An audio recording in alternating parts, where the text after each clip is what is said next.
cala cuando canta yo. Me transformo en el color del misterio. Aloha mai. O Kahea Pacheco ko uinoa. No honomu mai au makamokupuni o Hawaii nei. Hello, my name is Kahea Pacheco, and I'm joining you today from the community of Honomu on the island of Hawaii. I greet you as a Kanaka Wahine, a native Hawaiian woman. This land, from the tops of our mauna to the cliffs of Hamakua and the lava fields of Puna, is where my ohana and all of us as a Iwi have lived and stewarded for generations. It's with this background and kuleana that I come to you today. What I'll say is nothing new because it's knowledge that lives in our bones. It's an exploration of an important question. As we face the climate crisis head-on, what role does Indigenous knowledge play in effectively building a sustainable future? The answer, I believe, lies in rooting our solutions in the time-tested wisdom of those who came before us to create a future where both people and the planet thrive. In Olelo, Hawaii, this wisdom is encompassed in the practice of aloha ʻāina. As we, as a global community, consider how to design lasting solutions to the climate crisis, I believe that reintegrating, centering, and uplifting aloha ʻāina is needed now more than ever. The climate crisis is not an abstract concept. We've only to turn on the news to see that climate change is disrupting local and global food systems, leading to widespread hunger and deepening food insecurity. Clean water is becoming increasingly scarce, with communities around the world facing severe shortages.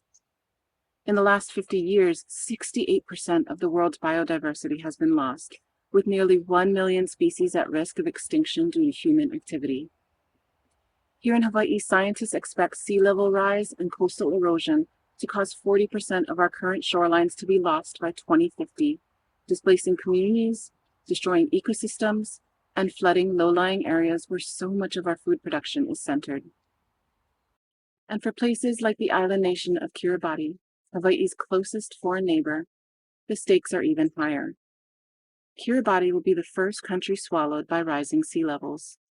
Our relatives there will lose their land, the place where their children are born and where their grandparents were laid to rest. I can't even fully comprehend that kind of grief. So what can be done? I believe our path forward lies in grounding our solutions in the wisdom of our ancestors, which can guide us through the challenges ahead.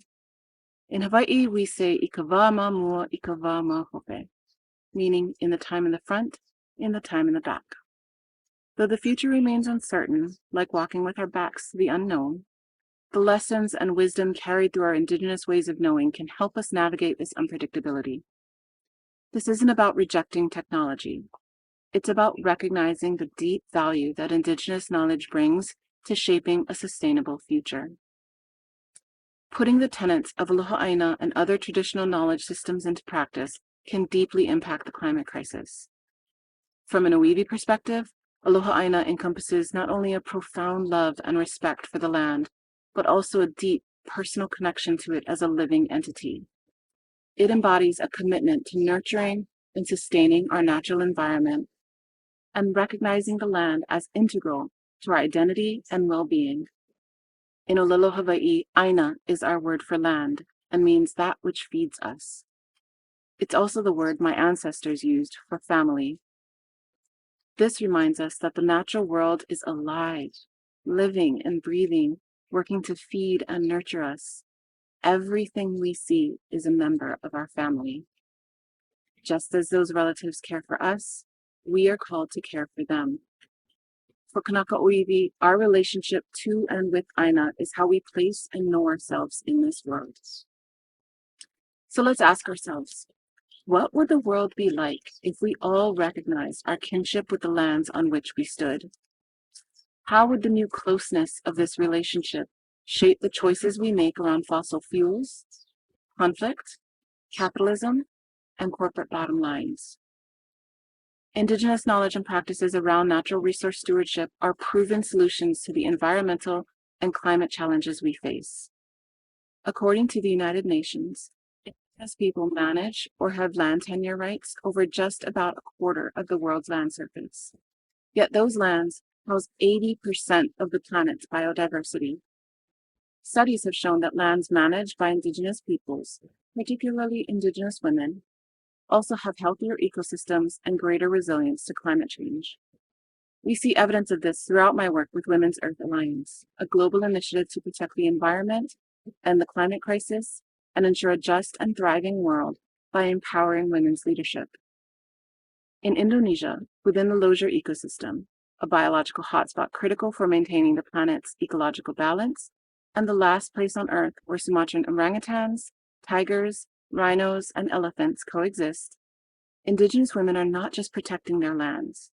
They are leading a global example of how Indigenous knowledge is essential in addressing the climate crisis.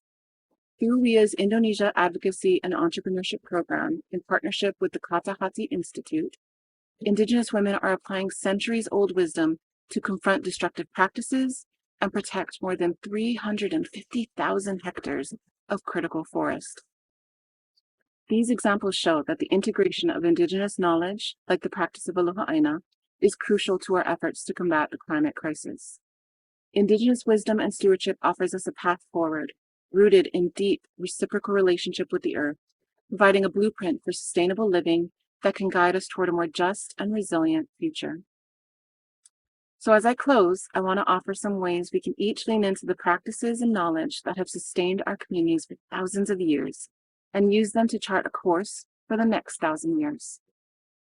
First, seek out the knowledge your own ancestors laid down as a foundation for you, and reflect on how those teachings can guide your actions today. Second, know whose territories you are in. Learn about the Indigenous peoples who have traditionally stewarded that place. If they are seeking support to protect or rematriate their lands, step forward. And finally, support Indigenous women's leadership around the world. The climate crisis knows no borders, and in order to address it, we must work together to uplift our most effective solutionaries. Indigenous women, as custodians of traditional knowledge and stewards of natural resources, are among the most effective leaders in preserving biodiversity and combating climate change. Their leadership is vital for ensuring the well-being of all life on Earth. By supporting Indigenous women's leadership, we are fostering a future where the Earth and our communities are respected, nurtured, and allowed to thrive wherever we may live. We each have a role to play in this journey. By grounding our solutions in Indigenous knowledge and practices like Aloha ʻāina, and supporting those who carry this wisdom forward, we can create a world where both people and the planet not only survive, but flourish. The time to act is now. Our future depends on it. Mahalo and Aloha ʻāina kako. Chala, cuando canto me transformo en el color del misterio.